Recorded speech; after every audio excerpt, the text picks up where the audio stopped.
la población. El planteamiento que tuvimos los partidos que integraron la izquierda partidaria, pues es de que por lo menos se habían comprado 5 millones de votos, y que esto, difiero de Gibran, hacía enormemente ilegítimo el gobierno de Peña Nieto. Estos temas eran los temas de la discusión política. Sin embargo, un poquito antes del día 1 de diciembre, cuando Enrique Peña Nieto tomaría posición de la presidencia de la República, y con lo que ustedes conocen que pasó ese día, poquito antes, entramos por primera vez a tratar de fijar postura sobre el pacto, que no es otra cosa que es un instrumento político para buscar acuerdos y buscar consensos. ¿De qué temática? Nunca se presentó formalmente al PRD. Y un día antes de la toma de protesta de Peña Nieto, sesionamos en la Comisión Política Nacional, de la cual formo parte. Somos 15 integrantes. Quiero decirles que 11 dijimos no al pacto, y solo 4, los 4 de la izquierda, incluido Zambrano, dijeron sostenemos, y levantaron en ese momento la mesa, levantaron la sesión, se suspendió el Congreso Nacional, y vimos triste e irresponsablemente a Jesús Zambrano firmar el Pacto por México el 2 de diciembre del 2012. Es decir, Zambrano en ese momento estaba solo representando a su expresión política, a Nueva Izquierda. No representaba a todo el PRD, y lo que es más, tenía votación del órgano máximo en ese momento, porque no hubo consejo ni congreso, que era la comisión política. 11 votos a favor, 11 votos en contra de la firma, 4 votos a favor de la misma. ¿Cuál fue la argumentación? La escuchamos, me parece que muy detallada por el compañero Bernardo Sarán. Esa ha sido la argumentación, una argumentación que más bien parece adjetivante que entrarle a una discusión de fondo. ¿Qué está pasando? Y esa es la aportación de mi participación en el contexto político desde que se firma el pacto. Pues se firma el pacto con un problema de origen, que el tribunal, primero el IFE, después el tribunal, no ha querido entrarle al tema de la compra de votos. Esa sola razón en materia política se debiera impedir hacerlo, porque ya hay una evaluación que tenemos en encuestas que está sintiendo la sociedad mexicana. El pacto, ¿cuál es el primer saldo del pacto? El primer saldo del pacto es que divide a la izquierda y que posiciona a Peña Nieto. Ese es el primer saldo. Que hay un instrumento y una necesidad de construir acuerdos políticos, sí. Pero ¿cuál es el verdadero interés de este gobierno en la construcción de acuerdos políticos? 2 básicamente. 2 en términos legislativos y 1 en términos políticos. ¿Cuáles son estos 2? Conseguir la reforma fiscal y la reforma energética. No se requiere reformar la Constitución para privatizar aún más Pemex, y no se requiere, y sí se requiere, un gran acuerdo que legitime y que posicione a Peña Nieto, como ahora aparece en todas las encuestas, y que después ustedes recordarán de la firma del pacto, lo que hubo fue un Consejo Nacional, no del PRD, del PRI, para modificar sus estatutos y para presentar la reforma de aprobación del IVA en alimentos y medicinas. Ahí está la estrategia en términos legislativos, que es cumplir a los intereses de la derecha nacional e internacional. Y en materia política es ganar el proceso electoral 2013, porque es la primera elección que tendremos después de la victoria de Peña Nieto. 14 estados de la República y una estrategia electoral que no se discutió tampoco, pero que se adoptó como estrategia de facto de el PRD por lo menos.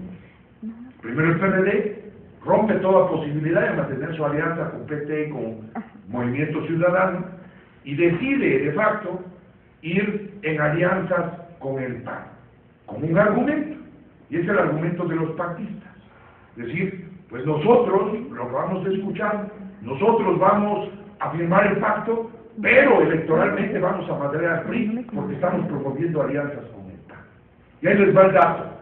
En todos los estados importantes donde hay elecciones y donde gobierna el PRI, no se va a utilizar el instrumento PAN-PRD. Se rompe Veracruz con una alianza de facto de un sector desde la izquierda de ADN, que es otra expresión política, se rompe Durango, se rompen varios estados y solo se rescata Quintana Roo y recientemente este fin de semana de la lucha jurisdiccional Zacatecas. Pero son parciales. Oaxaca no lo gobierna el PRI. Mi tesis es que vamos a la alianza, Fernando, donde no gobierna el PRI. Entonces la pregunta ¿es posible un acuerdo de quien dirige el PRD con el propio huésped de Los Pinos para evitar que se toquen sus territorios? Es perfectamente posible. Es perfectamente posible porque hoy esa alianza no va al territorio. Y el pacto no solamente incluye reformas legislativas, es también la legitimidad o la legitimización de su sistema de la Cruzada Nacional contra el hambre, que será un tema de discusión, pero decirles, lo afirmo con sustento, traigo un documento, que este sistema está pensado en el 2013. La batería va a los estados donde tendremos elecciones. Prueba de ello es que en estos días el primer escándalo mediático en Veracruz, donde el video muestra con claridad a uno de los principales operadores o el principal operador de Fidel Herrera, Ranulfo Márquez, junto con el secretario de Finanzas actual, Salvador Mansur, de Javier Duarte, teniendo ya ahí una expresión evidente de vamos a la compra del voto utilizando los recursos públicos federales y estatales. Y esto lo estamos permitiendo con la coyuntura de avalar lo que se denomina Pacto por México. Trato de recapitular. El Pacto por México es un instrumento para construir acuerdos políticos.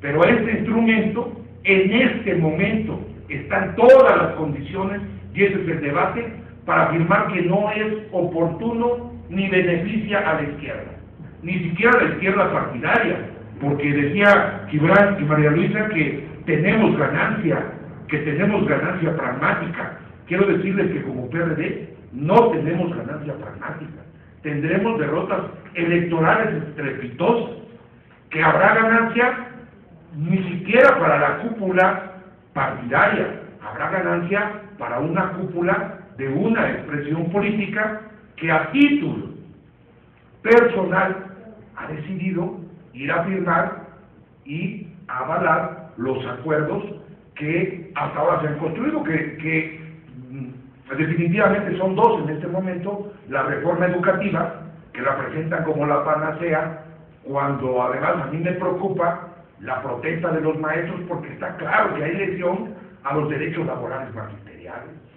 Eso no parece que no preocupa en la reforma educativa. Bueno, lo veremos en la legislación secundaria. Hay una inconformidad real, y a mí me preocupan manifestaciones como, oigan, no importa que nos tomen la autopista del Sol, ahorita estaría incendiado. Claro que sí importa que tomen la autopista del Sol, claro que es un problema de inestabilidad social, y claro que hay una responsabilidad.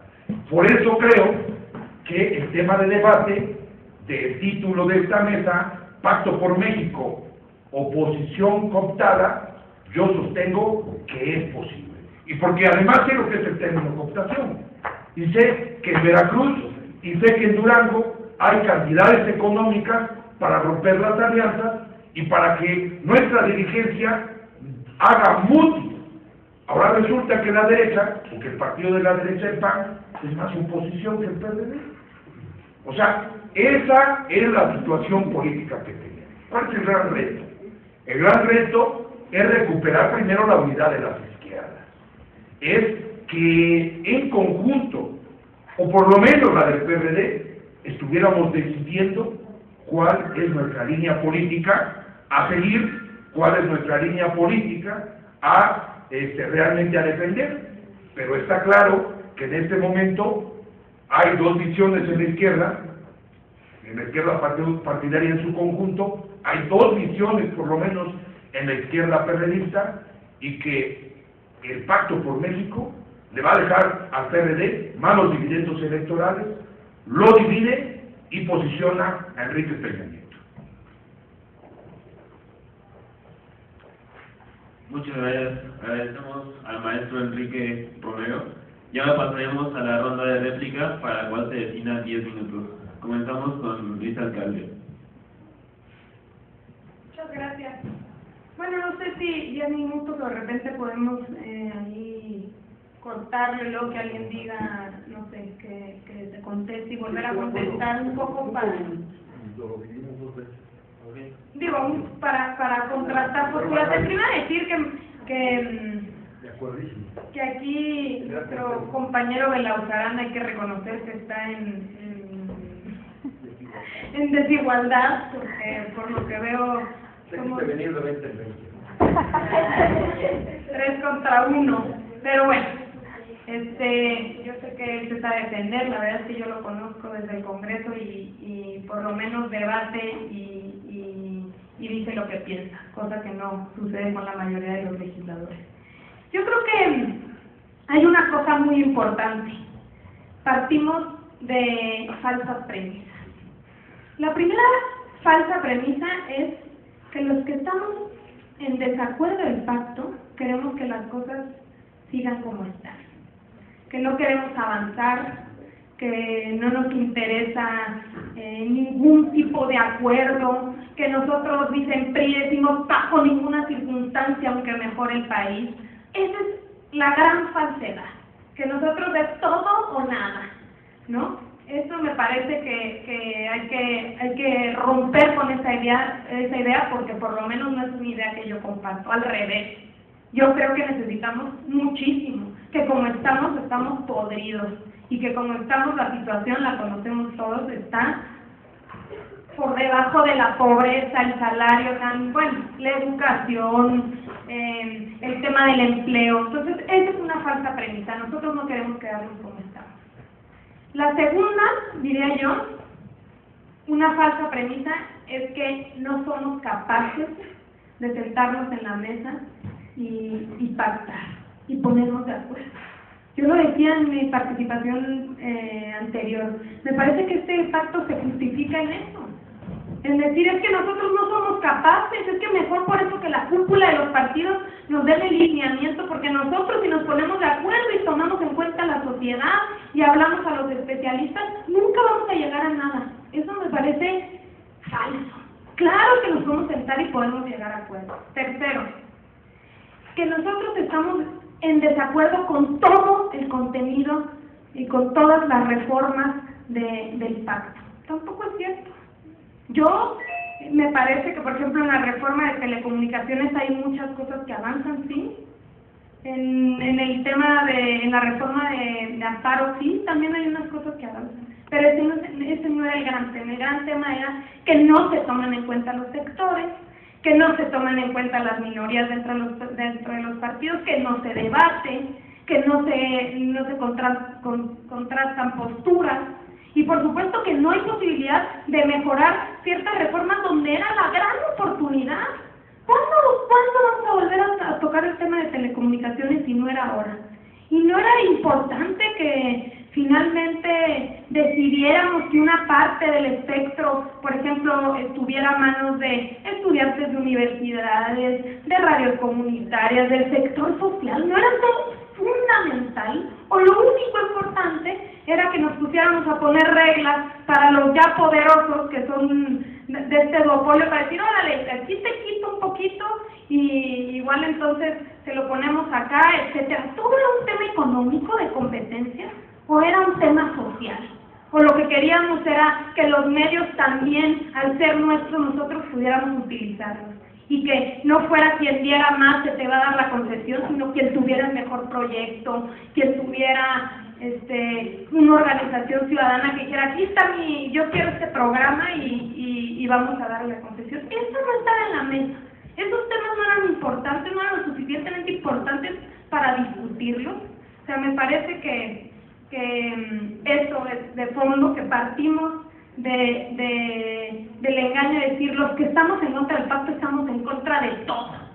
Eso es una mentira. Y la otra mentira es que hay equidad dentro de los pactistas. A mí me parece que no es así. A mí me parece que no es verdad que la izquierda pone su agenda. Digo, no lo sé, si a ti te parece que la agenda de la izquierda esté en este pacto. Yo me atrevo a decir, bajo ninguna circunstancia, no de la izquierda a la que yo pertenezco. Aquí donde está el tema, acabamos de aprobar una reforma laboral, ¿no?, en la cual no estuvimos de acuerdo. ¿Cuáles son los grandes temas de este país para que avancemos?